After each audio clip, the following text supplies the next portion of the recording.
The BBC was blasted by its own former royal correspondent for avoiding key topics like Prince Andrew and Prince Harry during a lengthy interview with Prince Charles earlier this week. BBC blasted by its own royal correspondent for avoiding key topics in Charles' interview, whereas Prince Andrew and Harry probe. BBC climate editor Justin Rowlett carried out a rare lengthy interview with Prince Charles ahead of the COP26 summit. The interview with the Prince of Wales, which took place at his home in Balmoral, focused on the fight against climate change. However, the BBC's own former royal correspondent Peter Hunt criticised the interview for failing to ask about Prince Harry, Prince Andrew, or the explosive Oprah Winfrey interview. Mr. Hunt responded to the interview by tweeting, "The BBC has been granted access to the UK's next constitutional head of state. Topics discussed with Prince Charles: climate change. Topics not discussed with Prince Charles: Michael Fawcett, Prince Andrew, Prince Harry, Oprah interview and the allegations of racism and the royals." After the release of a BBC newscast interview with Prince William, Mr. Hunt repeated his criticism. He tweeted, "Two future kings have been on BBC News talking at length about the environment. Neither William nor Charles was asked about Michael Fawcett, Andrew or Harry. Internally, those in charge of BBC journalism will be delighted Bashir is forgotten. Externally, no one has batted an eye." BBC News Watch, presented by Samira Ahmed, asked BBC News for a response to Mr. Hunt's claims. A spokesperson for BBC News stated, "Climate editor Justin Rowlett was interviewing the Prince of Wales about the hugely significant subject of climate change ahead of the UN Climate Change Conference in Glasgow. This comes as controversies continued to surround the royal family." On Monday, the Metropolitan Police announced they would be taking no further action after conducting a review of evidence relating to sex crime allegations against Prince Andrew and the late U.S. financier Jeffrey Epstein.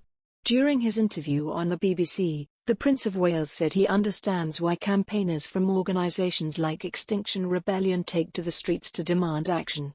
The future king said it had taken too long for the world to wake up to the risks of climate change.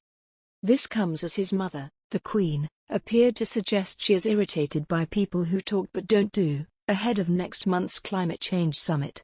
In August 2021, Virginia Giuffre sued Prince Andrew in the Federal District Court for the Southern District of New York, accusing him of sexual assault and intentional infliction of emotional distress. The lawsuit seeks unspecified damages.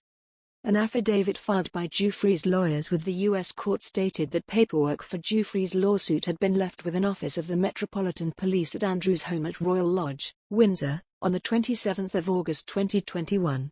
Andrew's legal team denied documents were legally served. The High Court of England and Wales agreed to act, if needed, to serve court documents on Andrew. The Hague Service Convention, a treaty that governs requests between countries for evidence in civil or commercial matters, allows Giuffre's legal team to ask the High Court to formally notify the Prince about her civil action. About Harry Part, the impact of Prince Harry and Meghan Markle's interview will be felt by the royal family for many years. This is an interview that will go down in history as having rocked the British royal family to its core. It's likely the full impact will not be clear for some time, but it will last for much longer.